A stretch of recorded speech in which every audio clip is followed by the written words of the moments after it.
O Evangelho segundo escreveu Lucas, capítulo 13.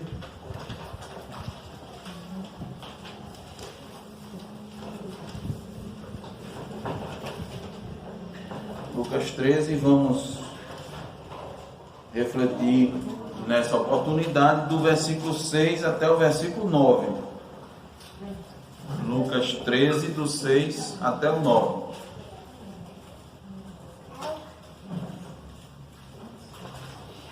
E ao irmão João para fazer essa leitura. Vamos ficar atentos.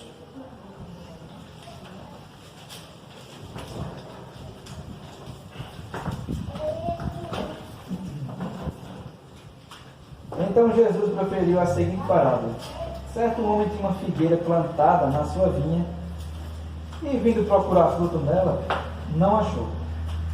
Pelo que disse o viticultor: há 3 anos venho procurar fruto nessa figueira e não acho. Podes cortá-la, para que está ela ainda ocupando inutilmente a terra? Ele, porém, respondeu: Senhor, deixa ainda este ano, até que eu escave ao redor dela e ponha estrume. Se vier a dar fruto, bem está. Se não, mandarás cortá-la.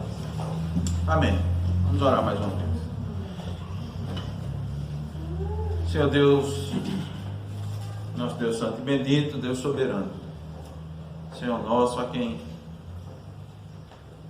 nos dirigimos por tua graça e favor, por Cristo Jesus, por sua obra e a obra do Espírito Santo, e dando graças a Deus mais uma vez, assim como orado aqui, Senhor, e continuamos a te dar graças pela manifestação do teu favor para conosco. O fato de estarmos aqui, ó Senhor, é mais do que suficiente razão para te darmos louvor e honra, Senhor. Nós estamos diante da tua palavra mais uma vez, a tua palavra lida, Senhor, que foi deixada e preservada para nós, para a nossa edificação, para a nossa instrução. E te pedimos, ó Deus, que teu Espírito nos dirija nesse momento e as nossas faculdades, Senhor, estejam voltadas para aprender, Senhor, de ti. Por isso te rogamos, Senhor, também, Senhor, a unção do teu Espírito para falar nesse momento, Senhor, da tua parte. O imperfeito falando do que é perfeito, o finito, o sem importância falando daquilo que é grandioso e mais precioso do que o ouro depurado. Mas nos colocamos, ó Deus, diante de ti, em cumprimento da tua palavra e confiados não em nós mesmos, mas nas tuas promessas, ó Deus. Em nome de Jesus nós te oramos. Amém. Amém. Irmãos, nós lemos aqui na Bíblia dos Irmãos, tem um subtítulozinho aí chamado A Parábola da Figueira Estéril. Né? Tem aí, irmão? Tem aí, Abraão? Qual é o subtítulo? Qual é o livro mesmo? Porque eu estou sem Bíblia, eu me perdi para a Júlia. Ah. Júlia, aqui? Mostrar a Bíblia dele. Toma uma Bíblia. Ah, é essa daí a dele.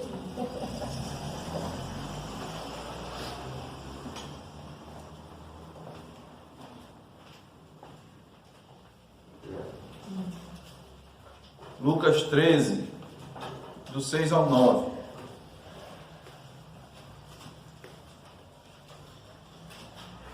Então, esse título aí, irmãos, ele sabe que as editoras colocam, né, para ajudar você a identificar, mas ele não é um assunto separado do que Cristo falou antes. E a gente vê isso claramente porque no versículo 6 você tem a expressão: então Jesus proferiu a seguinte parábola. Então, quando ele diz então, né, você vê aí um elo de ligação entre o que ele vai dizer e o que ele havia dito anteriormente. Então nós temos aí essa ligação, essa continuação. Cristo está tratando o assunto. O que é que Cristo está fazendo? Ele está buscando fixar um assunto que é marca na vida do cristão. Tem algumas coisas, irmãos, que são marcantes, que são características que distinguem o cristão. Tem algumas coisas que distinguem os cristãos. Quem é cristão e quem não é cristão. Quem é joio e quem é trigo. Uma delas é o arrependimento. E é isso que Jesus está aqui tentando fixar. Esse assunto na mente, né, e no coração, evidentemente, daqueles que estão lhe ouvindo. Por quê, irmãos? Porque é uma marca distintiva. Porque não existe cristão que não se arrependa. Não existe. O cristão é aquele que na sua vida ele tem a marca do arrependimento. Mas não é só aquele arrependimento que a gente diz assim, o arrependimento para a vida e salvação, que nós temos, inclusive, esse título no capítulo da nossa confissão de fé. Está lembrado, João? Lembrado, Ramon? É um dos capítulos, arrependimento para a vida e salvação. Porque não é aquele quando você se arrependeu dos seus pecados, né? O momento da conversão, o momento em que Deus concedeu o arrependimento. De fato, isso é e deve ser marcante. Tanto é que nós perguntamos num dos sermões: irmão, você lembra qual o dia do seu novo nascimento? Porque você não esquece o dia do seu nascimento biológico, esquece? Você não esquece. E a gente até comemora, né? Agora, irmãos, eu pergunto: nós não deveríamos comemorar mais um novo nascimento, não? A gente faz. Não é interessante? É só para reflexão, irmão. Não estou dizendo que agora a gente vai estar, né? Mas, veja, como a gente tem falado isso, né, irmãos? Como assim o costume cultural, tal, ele se sobrepõe muitas vezes ao espiritual, né? Não é verdade? Mas a palavra, irmãos, ela vai trazendo isso. Ela vai trazendo, a gente refletindo. A gente vai refletindo mais sobre a vida. A gente vai tendo outros olhos, né? Outros olhos. Então, o arrependimento, irmãos, ele acontece no momento em que Deus nos dá, que Deus nos abre os nossos olhos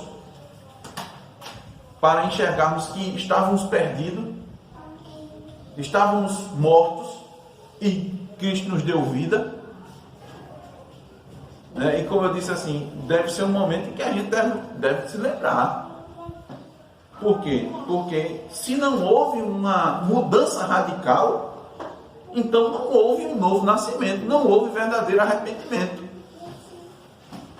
É uma mudança radical, porque é uma metanoia, uma mudança de mente, uma mudança de postura, uma mudança de concepção radical. E ela acontece no momento, mas ela vai continuar acontecendo ao longo da vida do cristão, que se chama um processo de santidade ou santificação. E não há como haver santificação, santidade, sem haver arrependimento. Por quê? Porque nós pecamos constantemente. Nós quebramos a lei de Deus constantemente. E é necessário um reconhecimento diário dos nossos erros.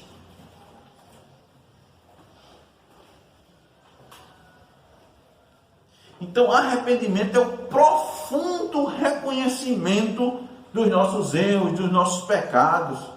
É a confissão dos nossos erros sem desculpas, sem a busca de justificativas. Como é que se representa o arrependimento? Eu estou errado. Não, mas é porque, né? Olha, o é porque, né? Olha, eu quero dizer aos irmãos, é porque a palavra de Deus, ela é assim. É ou não é.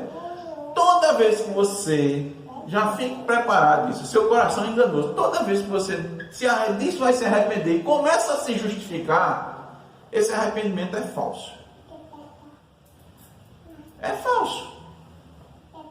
O arrependimento é aquele, estou errado, acabou. A gente usa, né? Normalmente o exemplo de Davi, né? Davi contra Natan, pequei, perdão. Ele disse, mas Natan, o que é que a mulher, o que é que ela foi? Naquela hora.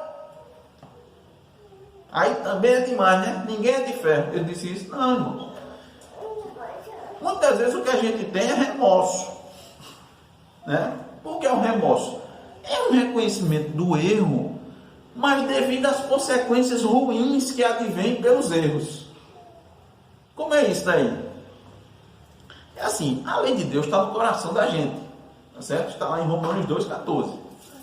E ela está gravada no coração e ela acusa você daquilo que você está errado. Mas nem todo mundo confessa, se arrepende. Uns se dizem arrependidos. Não, mas eu estou arrependido. Mas por causa de quê? Das consequências que advêm do seu ato. Quando não tem consequência, ele não se arrepende. Dá um exemplo claro aqui. A pessoa diz, rapaz, eu cometi esse ato, mas eu estou arrependido. Muito arrependido, muito arrependido. Eu estou aqui pensando, rapaz, eu fiz uma maior besteira do mundo. Por quê? Esse ato que eu fiz, por ele eu vou ser preso e meu filho vai crescer sem a minha presença. Então eu estou profundamente arrependido pelo que eu fiz. Aparentemente isso é um arrependimento. Aparente. Qual é o verdadeiro arrependimento? Diz assim, rapaz, eu estou arrependido porque meu ato impensado tirou a vida de uma pessoa. Supor que ele dirigiu embriagado e tal, e causou um acidente. Olha, meu ato aqui tirou a vida de uma pessoa, está causando uma tristeza enorme, dor, perdas irreparáveis. Então eu errei. Eu não fico arrependido só porque o filho dele vai ficar sem o pai, ou seja, o filho fica sem o pai e ele sem a presença do filho. Isso é remorso. Tá com remorso, não está com verdadeiro arrependimento. O coração da gente é assim, irmãos, ele é enganoso. Então, Cristo, irmãos, ele bate nessa tecla de novo, porque ele quer deixar isso muito gravado na nossa mente, sobre a importância do arrependimento, a necessidade do arrependimento. E agora, diante dessa parábola, o que é que nós podemos aprender sobre arrependimento? Primeiro, irmãos, é que o tempo de vida que Deus nos concede deve ser aproveitado para o arrependimento. Ou seja, nós devemos ter, a vida que nós temos deve ser aproveitada para nos arrependermos. Veja, a gente vai encontrar isso aí nos versículos 6 e 7. Veja o versículo 6 novamente. Então Jesus proferiu a seguinte parábola: certo homem tinha uma figueira plantada na sua vinha, e vindo procurar fruto nela, não achou. Irmãos, se nós olharmos aqui o contexto, sempre mostrando que seus irmãos têm uma relação com o que ele estava falando antes e agora depois, podemos perceber que ele está se referindo, né, inicialmente e incisivamente aos judeus nessa parábola. Preste bem atenção nisso. Por quê? Quando ele diz assim, certo homem plantou uma figueira na sua vinda, Cristo está nos indicando que aqui existe um tratamento diferenciado para essa planta. E nós vamos mostrar aos irmãos que o fruto que ele está procurando é o fruto do arrependimento. Veja, preste bem atenção. Senão você diz assim, gente, pastor, o homem está falando de fruto aqui, onde é que está o arrependimento? Eu vou mostrar para os irmãos que o contexto, claramente vai nos dizer que o fruto que ele está procurando é o fruto do arrependimento. Olha só, Então vamos lá. Atenção aqui. Jesus proferiu a seguinte palavra: certo homem tinha uma figueira plantada na sua vinha. Vinha é para plantar o que, Zaqueu? Uva. Mas ele tinha uma figueira lá plantada. Figueira, qual é o fruto da figueira, João? Figo. Tem algum problema aqui? Não tem nenhum problema. Ele tinha um figo lá. O figo, irmãos, é um fruto muito apreciado. Ele é milenar. Essa planta é milenar. Tá certo? Ela é a primeira planta que é designada assim na Bíblia. Sabia disso?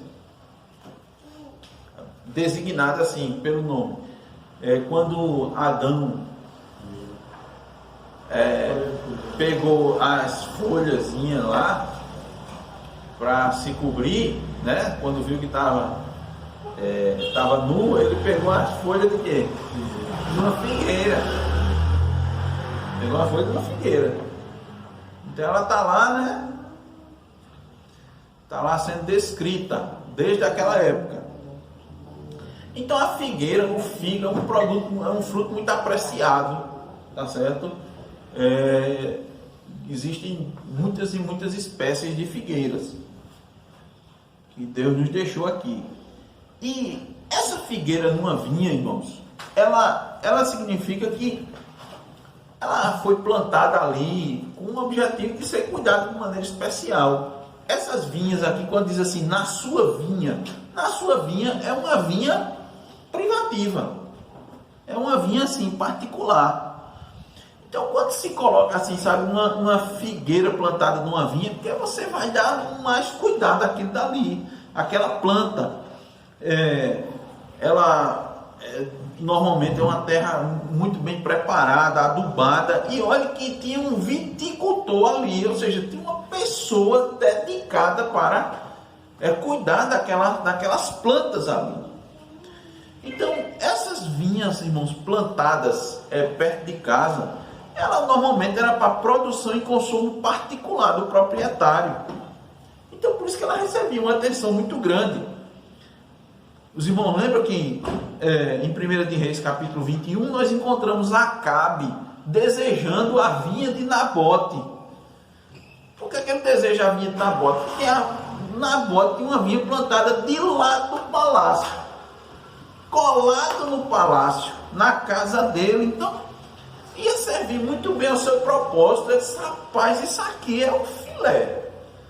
A vinha essa vinha, ele olhou assim. Certamente, irmãos, era uma vinha muito bem cuidada, né? O rei olhar assim, desejar uma vinha. Então ela devia estar extremamente produtiva, bonita lá. E ele desejou, né, aquilo ali. E a vinha você podia desfrutar das uvas frescas, né? Você podia chegar e estou com vontade de uma uvinha, aí você ia no quintal de casa e pegava as uvas e lavava as uvas e consumia aquele produto in natura fresquinho. Ou então até para a produção de vinho particular, né? Tem uma produção. Então a vinha ali, irmãos, essa vinha particular, ela nos dá um indicativo que havia um cuidado assim especial. Por isso que a gente pode associar no primeiro momento essa figueira ao povo judeu, que foi escolhido por Deus, né, com toda a atenção.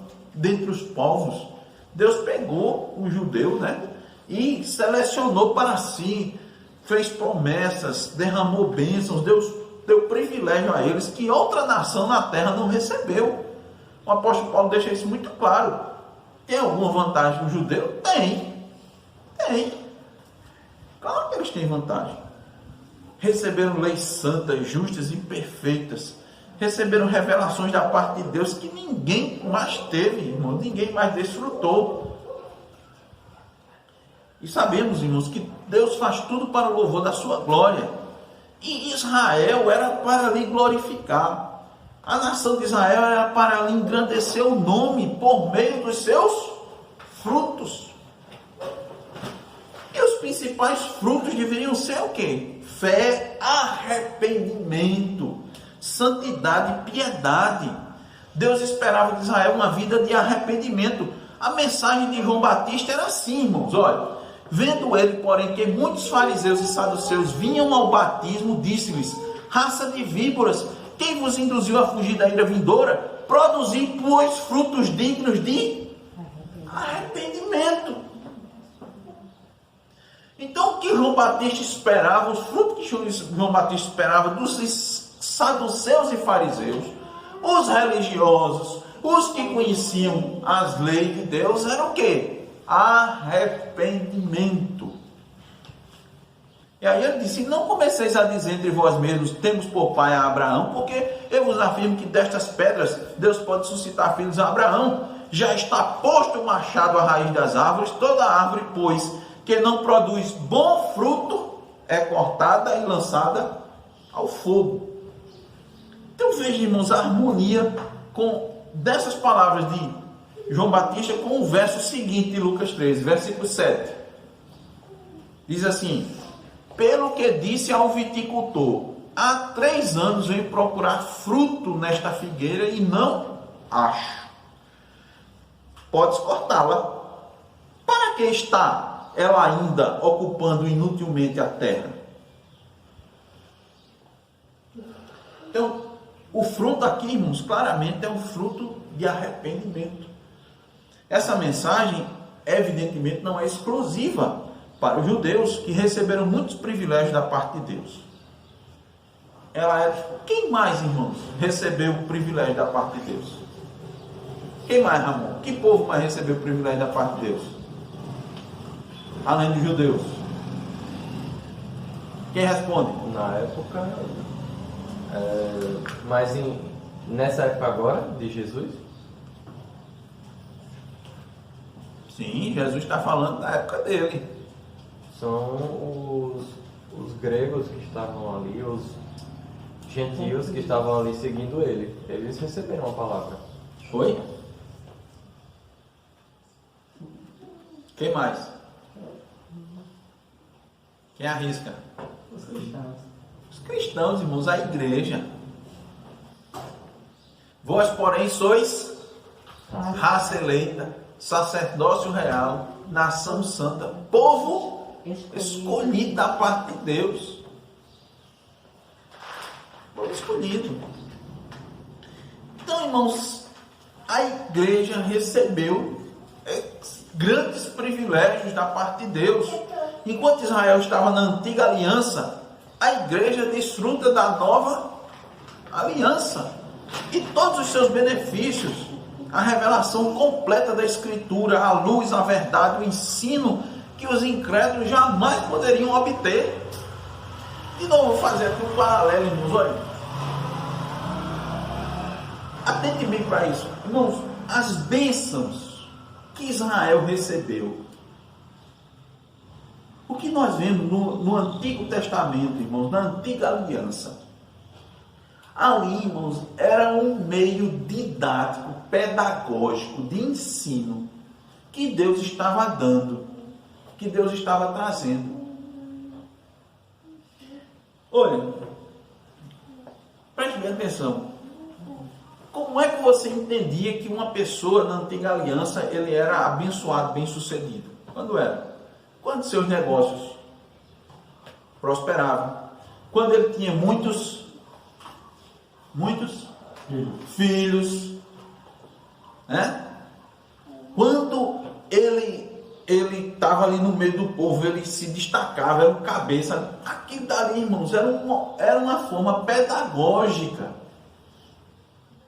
de Deus mostrar que aquela pessoa ali estava sendo abençoada. Por quê? Porque externamente, você, assim como no dia de hoje, você podia manifestar ser um servo de Deus. Ia lá, entregava o seu dízimo, sua oferta, fazia seus sacrifícios certinho, subia nas 3 grandes festas, né? Estava ali do ano, estava ali fazendo a peregrinação, andando e cantando os salmos de romagem, os salmos de degraus, podia estar subindo a Jerusalém e tal. Podia ser uma coisa externa. Então Deus dava esse indicativo da bênção dele, fazendo prosperar. Por quê? Porque isso foi o que o próprio Deus prometeu. Preste atenção, o próprio Deus prometeu. Aí você olha Deuteronômio capítulo 30, 29, 30, aquele em diante, você vê as promessas. Aqui, olha só, você vai fazer, isso aqui é um indicativo. É um indicativo, é uma maneira pedagógica. O que nós temos hoje, irmão, na nova aliança, como é pedagógico, como é sombra, hoje nós temos a coisa muito superior, porque aquilo dali era só para apontar as coisas espirituais, os bens celestiais, que são infinitamente superiores aos bens materiais. Mas não, no dia de hoje não. A gente quer voltar para o tempo da criancice.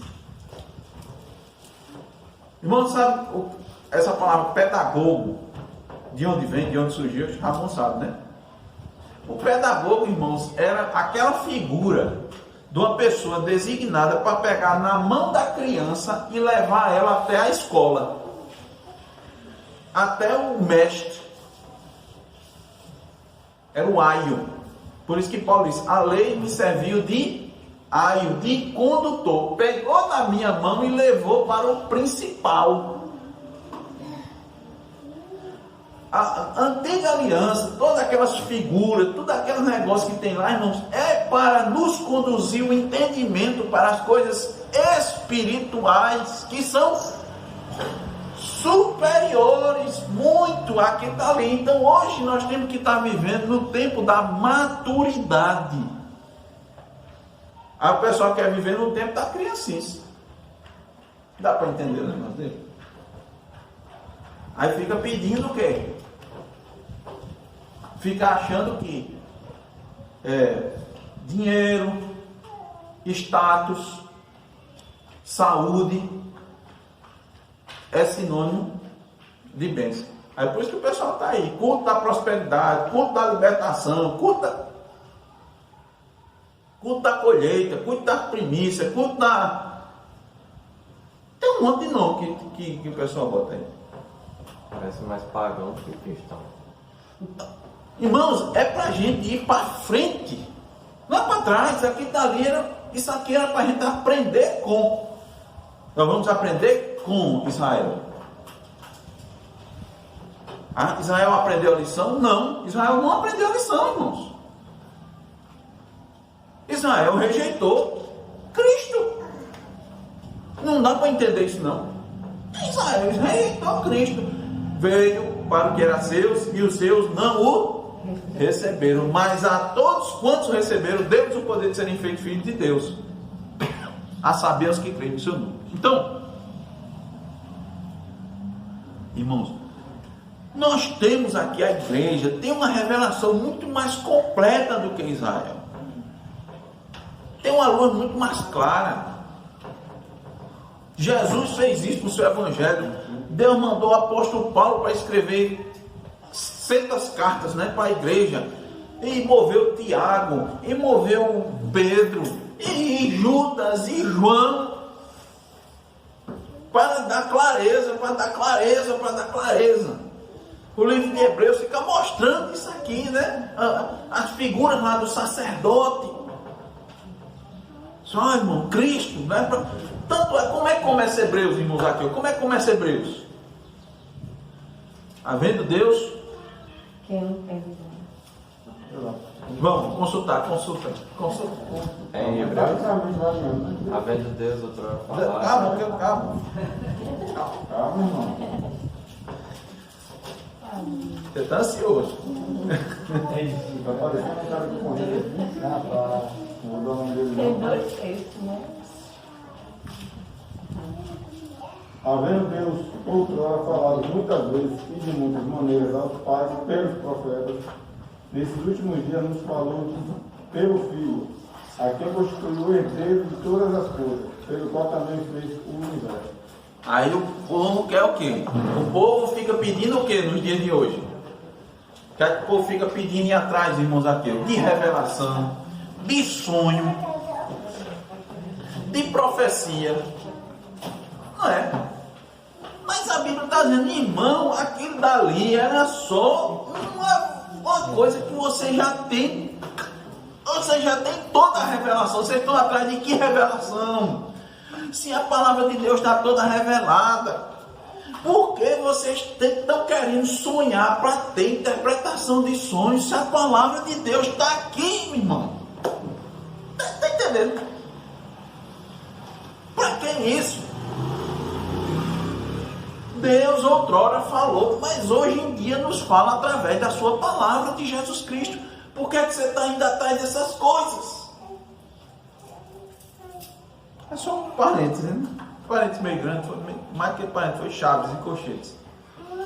Isso é pra gente, porque nos dias de hoje é muito forte isso, não é? E às vezes a gente fica ainda, mas rapaz, será?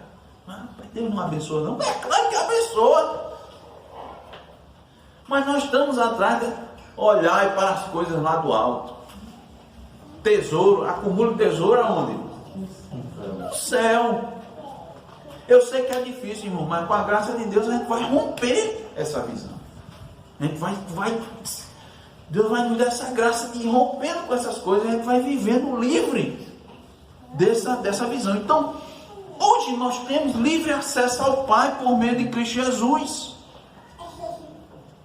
Antes, irmão, Deus dava o Espírito, tinha o Espírito Santo, tinha o Espírito Santo. Mas qual é a promessa de Jesus Cristo? A promessa do Espírito Santo é uma ação do Espírito na vida de cada um de forma profusa. Antes você tinha assim, no tempo de Moisés, descia ali o Espírito Santo, aí um profetizava, outro profetizava, outro profetizava. Meu irmão, hoje você pode profetizar. Na verdade, você deve profetizar. Você pega a Escritura e fala que você está profetizando. Você está cheio do Espírito Santo. Ou a Bíblia diz que você deve encher-se do Espírito. Que encher-se do Espírito Santo é encher-se da palavra.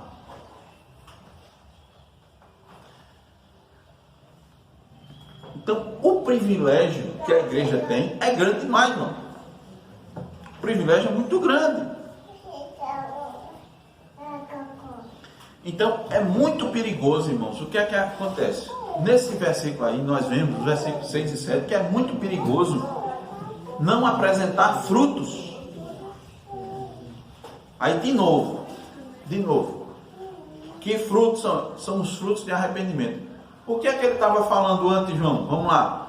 A gente está lendo 13, Lucas 13, do 6 ao 9. O que é que ele falou do 1 ao 5? O que é que Cristo falou do 1 ao 5? Falou o quê? Da morte dos galileus e da torre de Siloé. E quando vier alguém para falar da morte dos galileus, como foi que Jesus Cristo reagiu? Diga aí. Quer que eu deixe? Eles pensaram que os galileus eram mais pecadores do que todos os outros galileus por terem padecido essas coisas. Continue. Não eram. Eu vos afirmo, se porém não vos arrependeres, todos igualmente perecereis. Ele estava falando de quê? De Arrependimento. arrependimento. Então o fruto que ele está falando aqui, principalmente é o fruto de arrependimento. Por quê? Nós vimos que tem uma ligação, não foi? Com a parábola da figueira e o anterior. Então Jesus proferiu.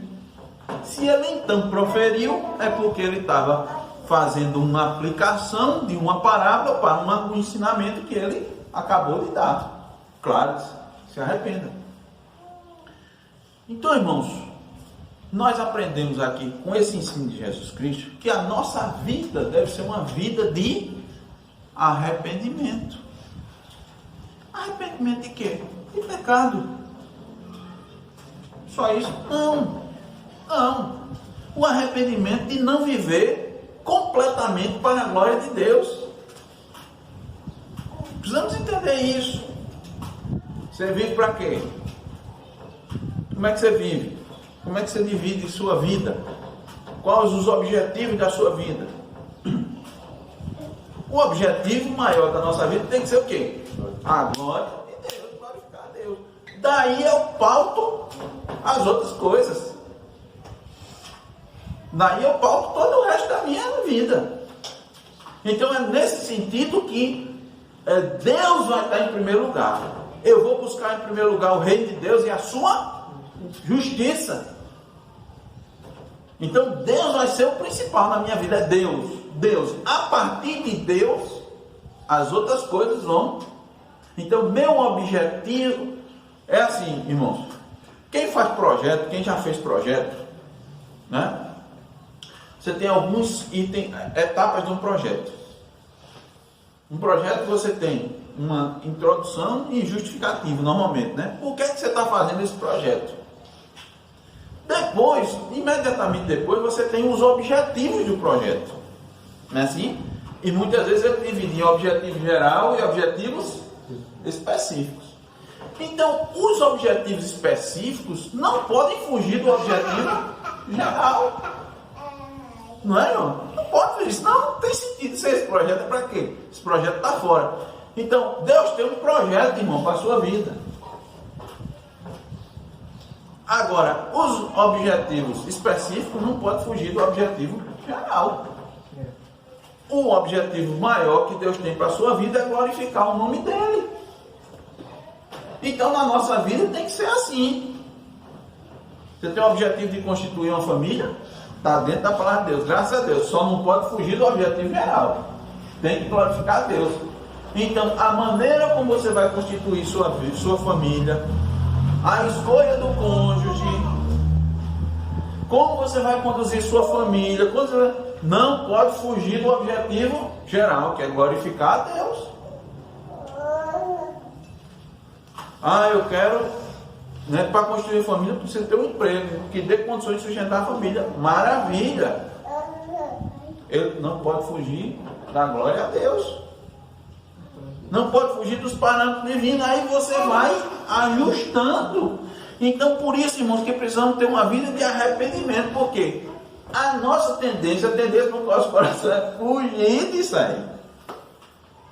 Colabora com isso, lembre-se, sempre colabora com isso. O mundo colabora com isso, para você ir contra, né? O mundo é o quê? Como é concebido o mundo, a ideia, como as pessoas vivem no mundo aí fora.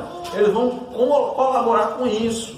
Colabora com isso as insinuações malignas, Satanás, as armadilhas, as coisas que vai tentar sempre colocar alguma coisa na frente para você se desviar e perder o objetivo geral da sua vida. Aí ele vai dando outros objetivos. Vai dando outros objetivos para a sua vida. Entende? E assim sucessivamente. Em outras coisas, ele vai sempre apresentar uma coisa para você fugir daí. Então precisamos ter uma vida de arrependimento. Aí vem, né? De pecado constante. De não viver completamente para a glória de Deus. A gente fala completamente por quê? Porque você quer viver um pouquinho para a glória de Deus e um pouquinho, né? Um pouquinho para um. Aquela divisão de Luiz Gonzaga, né? Um para mim, um para eu, um para tu, né? 2 para mim, um para eu, um para tu. É assim, essa é a tendência da gente. Então, irmãos, se arrepender de não ficar gastando tempo, energia, dinheiro com banalidades, com frivolidades. Frivolidade é coisa sem importância. Tá aí o pessoal gastando tempo e dinheiro com beleza estética. Isso é frivolidade. Por quê? Né? Porque gasta cirurgias plásticas. Tem cristãos aí, irmãos, gastando dinheiro com cirurgias plásticas. Muitas vezes botando sua vida em risco. Para quê? A pergunta é: para quê? Isso vai glorificar a Deus? Não é o objetivo central? Essa cirurgia glorifica a Deus? Se glorifica, faça. Vá tranquilo. Faça, glorifica a Deus. Mas se não, o que é que você está fazendo? Está entendendo, né, irmão? Tem cirurgia plástica que glorifica a Deus. Você sofreu um acidente. Hoje em dia nós temos uma tecnologia, né? Que vai poder, às vezes, queimaduras, né? Queimaduras que o médico disse, não, olha, nós podemos tentar, né, restaurar aquilo que era original. Você não vai fazer? Vai. Agora, isso daí vai pôr em risco a minha vida? Porque se você vai fazer uma cirurgia reparadora, que é o nome da cirurgia, e é mais arriscado do que viver com uma cicatriz, então eu penso que você não deve arriscar a sua vida. Porque você está com a cicatriz, mas está vivo. Você pode glorificar a Deus com a sua vida. Tudo, irmãos, o fio condutor é a glória de Deus. Tá? Então, cirurgias plásticas, está aí, irmãos, os homens, abdômen sarado, isso vai glorificar a Deus, irmãos? Ou vai só contribuir com sua, né? Com seu, me desculpe aí, narcisismo? Não é assim que a gente vê o tempo todo. Menino tirando foto, selfie na frente do espelho. É para isso que você está com o abdômen sarado? Não, isso não glorifica a Deus, não, irmão. As irmãs, eita, eu vou pegar um bronzeamento. Não, bronzeamento por quê, irmão? Para que você vai pegar um bronze? Vai sair mostrando seu corpo por aí? Não, é com o meu maridão. É isso, é? É pecado, pastor? Tipo, Para que vamos fazer? Glorifica a Deus? Ou é pra gente? a pessoa, um exemplo, se sente bem, achar bonito. Isso, exatamente. Essa beleza é o quê? Se sentir bonito é o quê? Não é alimentar o ego? Se for, não glorifica a Deus, glorifica ao homem, glorifica a si mesmo, glorifica a si. Primeiro porque, né, o corpo normalmente, como eu disse, se for da mulher é para o homem, o corpo do homem é para a mulher,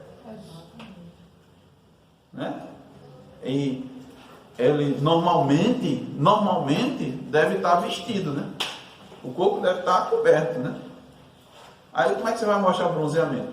O marido. Hein? O marido. Pronto, tá certo.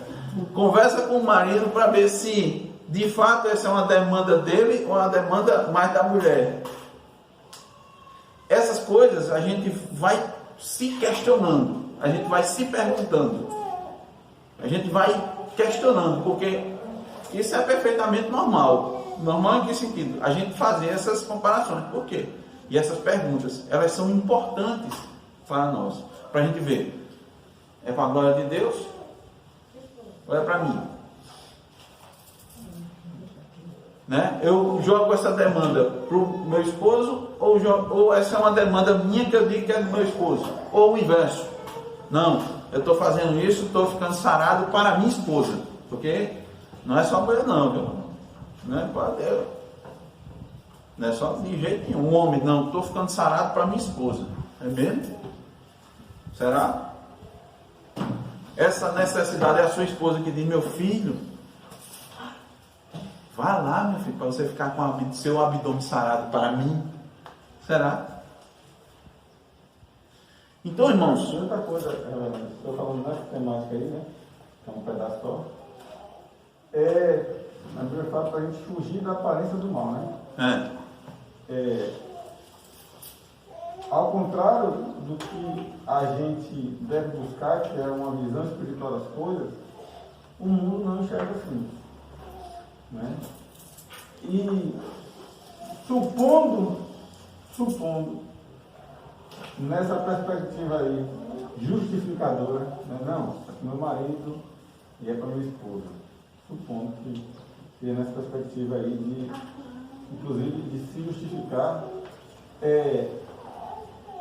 você vai ficar visível para outros, né? E para outras, né? Propensos a uma queda.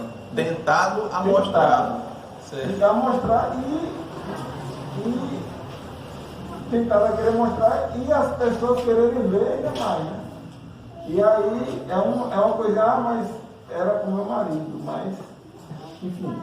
Então assim, são coisas que aparentemente não tem nenhum significado, enfim, é justificado, né? Como você falou até lá no início, quando a gente comete o pecado, ele justifica, isso já não é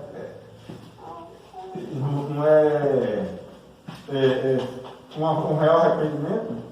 Também você vai entrar aí. Você começa a fazer as coisas e querer se justificar. Mas, muitas das vezes, você vai ver muitos casos de quedas, né, de adultério e traições que se iniciaram em coisas assim, aparentemente boas, né? Mas que com a leitura mais acurada, já vê que de início, que o que não glorifica a Deus, ele não glorifica Deus no início, ele não vai glorificar lá no final. O irmão tocou num ponto assim, importantíssimo, graças a Deus por isso. Diz assim, fugir da aparência do mal. Aí nós entramos na questão que Paulo diz assim, todas as coisas me são lícitas, mas nem todas convêm. Não é nem todas me convêm, não. Porque muitas vezes a gente lê assim o texto, todas as coisas me são lícitas, mas nem todas me convêm. Não, o texto é assim, todas as coisas me são lícitas, mas nem todas convêm. Então, é bom a gente refletir sobre isso. A glória de Deus convém. E porque senão o quê? Porque a gente pode estar, eu mesmo, estar dando munição para Satanás. Entendeu, irmãos? Entendeu, irmão? A gente pode estar dando munição para Satanás. A gente pode estar preparando uma armadilha para a gente mesmo cair. Sem perceber. É daí que a palavra de Deus nos dá essa condição de refletir, de sabedoria. Então, veja, irmãos, a vida do cristão é uma vida de arrependimento. Olha só porque deve ser uma vida de arrependimento. Olha a gravidade. A pergunta do dono da vinha. O final do versículo 7. Por que ou para que está ela ainda ocupando inutilmente a terra? Irmãos, isso aqui quer dizer o seguinte, aplicando agora para a igreja. Uma pessoa que está na igreja e não produz frutos de arrependimento, não tem uma vida de arrependimento, uma vida diária de arrependimento. Cristo está dizendo aqui por meio dessa parábola que ela consome os recursos. Se ela está na igreja, ela consome os recursos da igreja. Ela suga a energia do corpo de Cristo, suga investimentos espirituais. Ela desperdiça, porque uma árvore que está aqui na terra, como uma figueira, que naturalmente ela deve produzir fruto, o que é que está acontecendo com ela? Ela está retirando da terra seu sustento, tá? Ela está consumindo matéria orgânica, não é? Ela está retirando a água, ela está ocupando espaço. Então, uma pessoa, por exemplo, que está na igreja, que não produz fruto, ela está o quê? Consumindo tempo de aconselhamento. Ela está consumindo tempo de estudo. Ela está consumindo forças, energias. Sério, irmão. Tudo isso poderia estar sendo investido numa árvore produtiva. É o que Cristo está nos dizendo aqui. Porque ela está consumindo. Uma árvore produtiva podia estar no lugar dela. Então, irmãos, isso aqui é seríssimo para nós. Nós entendemos que a vida que Deus nos dá deve ser uma vida de arrependimento. Esse é o primeiro ponto. Vou correr, irmãos, que a gente demorou só no primeiro. O segundo, irmãos, é uma consequência, não uma consequência, mas uma complementação do primeiro. Veja, o versículo 8 está no segundo ensinamento que a gente pode tirar. Qual é o segundo ensinamento? Leia aí, irmão João, versículo 8, por favor. Ele, porém, respondeu: Senhor, deixa ainda este ano, até que eu escave ao redor dela e lhe ponha estrume. Então, irmãos, isso quer dizer o seguinte, que a nossa vida deve ser uma vida de arrependimento e, ponto 2, pela sua misericórdia, Deus nos concede novas oportunidades de arrependimento. Esse pedido aqui, ele, porém, respondeu, o viticultor: Senhor, deixa ainda este ano, até que eu escave ao redor dela e lhe ponha estrume. Irmãos, isso aqui é Jesus Cristo dizendo. Jesus Cristo está lá intercedendo, né? Intercedendo ao Pai. Senhor, ó Pai, deixa eu cuidar, né? As oportunidades que Deus nos dá, o tempo extra que Deus nos dá. Para quê? Para que haja arrependimento. Esse aqui é o extra. Por quê? 3 anos, irmãos, 3 anos aí era mais do que suficiente para a figueira produzir fruto. Ele já tinha ido 3 anos lá. Quer dizer o seguinte, quer dizer que o dono da vinha, né, o dono da figueira, sabia quando era o tempo dela produzir. Então ele foi no primeiro ano, já sabendo que normalmente nesse ano já era para produzir fruto.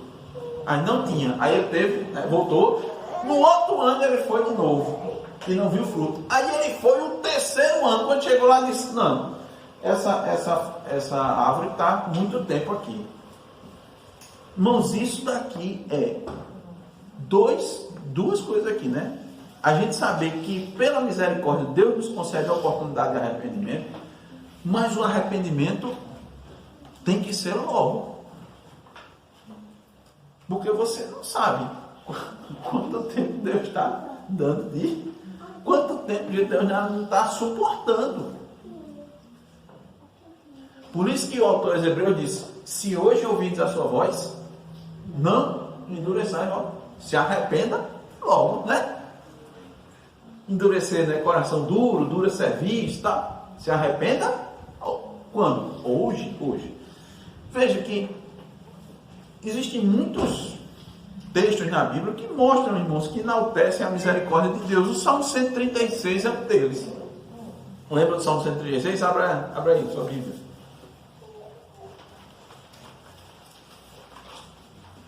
É aquele porque a sua misericórdia. Isso.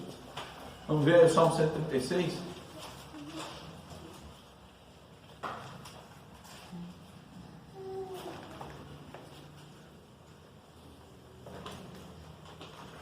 Esse é expressamente. Né, irmão? Lê aí só os 3 primeiros versículos, vá. Rende graças ao Senhor, porque Ele é bom, porque a sua misericórdia dura para sempre. Rende graças ao Deus dos deuses, porque sua misericórdia dura para sempre. Rende graças ao Senhor dos senhores, porque a sua misericórdia dura para sempre. E aí o salmista vai mostrando, irmãos, a misericórdia do Senhor. Lamentações já disse, né, que as misericórdias do Senhor são a razão de não sermos consumidos. Então, Deus vai nos dando, irmãos, oportunidades, novas oportunidades de arrependimento. É por isso que nós estamos hoje aqui. Então eu pergunto, você lembra, irmãos, de pecados muitas vezes repetidos que você cometeu? Se você está aqui é porque a sua misericórdia dura para sempre. Você não lembra quantas vezes você incorreu em cobiça, em incredulidade, em rebeldia, em murmuração, e o Senhor lhe permitiu estar aqui. Por quê? Porque a sua misericórdia dura para sempre. Quantas vezes, irmão, não tomamos o santo nome de Deus em vão? O santo nome de Deus em vão. Então veja, está entendendo, irmãos? À medida que a gente vai vendo a palavra de Deus, a gente vai vendo o quanto nós precisamos nos arrepender. Porque incorremos em muitos pecados. Incorremos em muitos. Quantas vezes a gente não persistiu no mesmo erro durante muito tempo e ficou relutando. Se você está hoje aqui, é porque a misericórdia do Senhor dura para sempre. E Ele está nos dando novas oportunidades de nos arrepender. Se não fizemos antes, devemos fazer logo. E isso, irmãos, em cada área da nossa vida, né? Quantas vezes na escola, nos estudos, nós desprezamos o professor, desprezamos o assunto, sabe? Que Deus estava ali nos dando a oportunidade de aprender, de glorificar o seu nome. mostrando isso, né?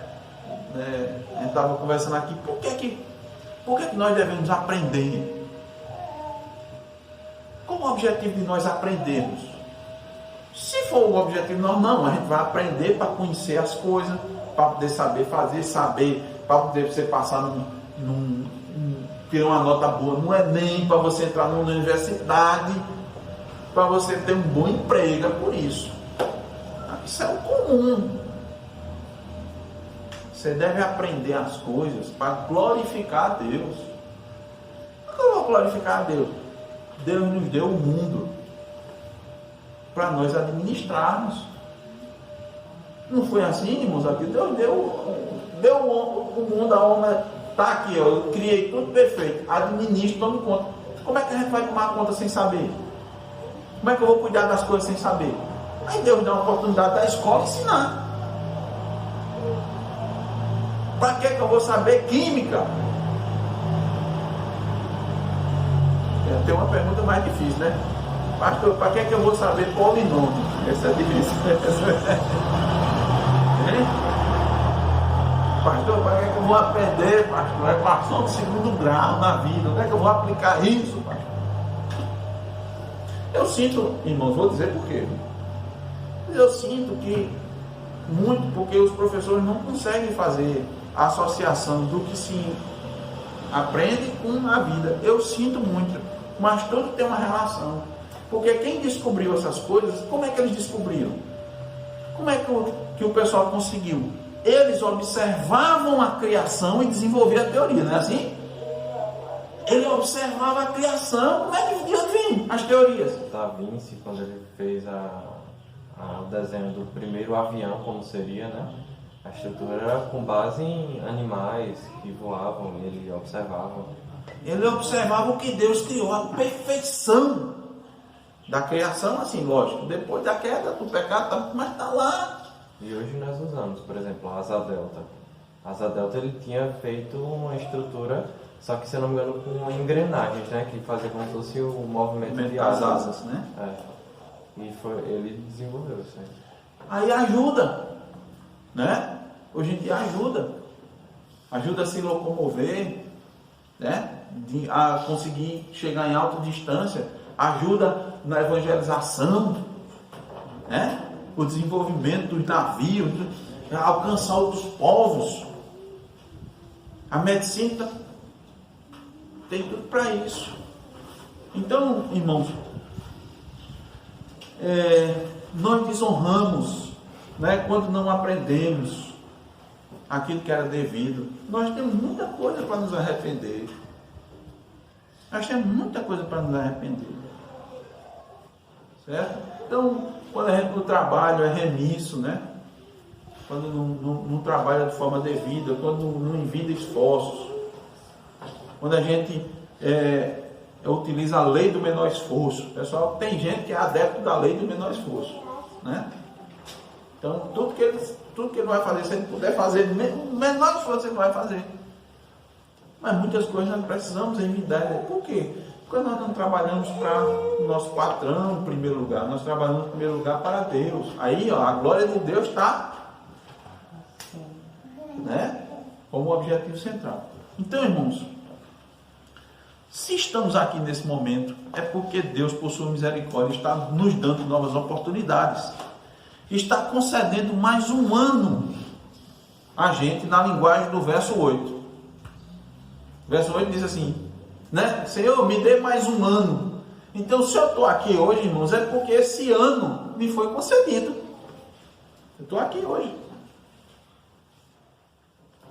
E o verso diz assim, irmãos, presta atenção. Senhor, deixa ainda este ano. Então, veja, irmãos, o pedido não é para nunca cortar. Presta atenção. Então, por isso que existe também, a Bíblia nos fala, diz que existe um tempo que Deus determinou. Quando ele disse assim, deixa ainda este ano, é porque não é que ele não diz assim, Senhor, não corte nunca. Ele disse, não, deixa o tempo. Né? Deus é longano, é paciente, espera um tempo para que o fruto do arrependimento apareça. Mas tem um tempo, não tem? Tem um tempo. Então devemos atentar para isso. Concluindo, irmãos, finalizando, 5 minutos aqui. Versículo 9. Ramon, leia aí, por favor.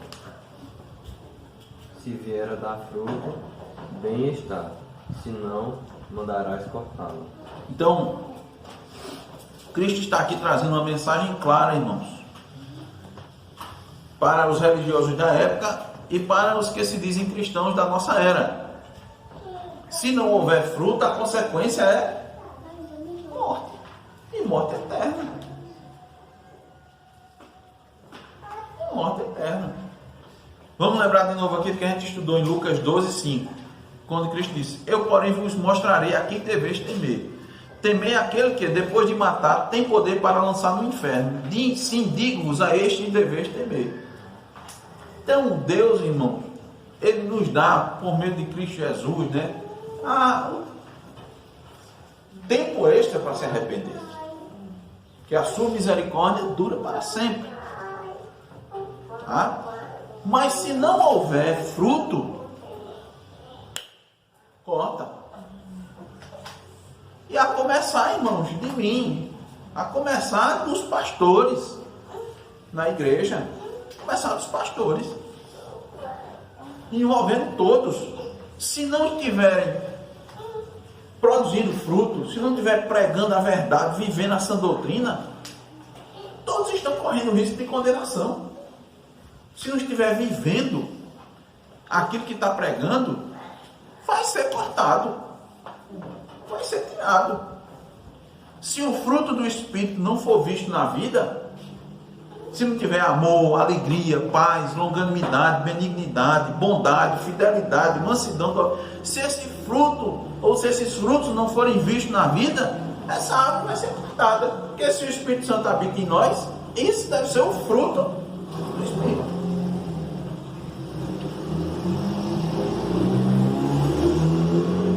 A mensagem, irmãos, é a mesma. Arrependei-vos, porque está próximo o reino dos céus. A mensagem de arrependimento. Então, quem ouve a mensagem do Evangelho, dentro ou fora das igrejas, que não tem se arrependido, nem, não tem tomado sua cruz e seguido a Jesus, será cortado. E eu digo, olha, uma coisa muito importante que as pessoas normalmente não atendem. Não precisa cometer pecados graves. Não. E a pessoa diz, não, eu não cometo nenhum pecado, não. Não precisa viver no mundo para ser cortado, não. Tá certo?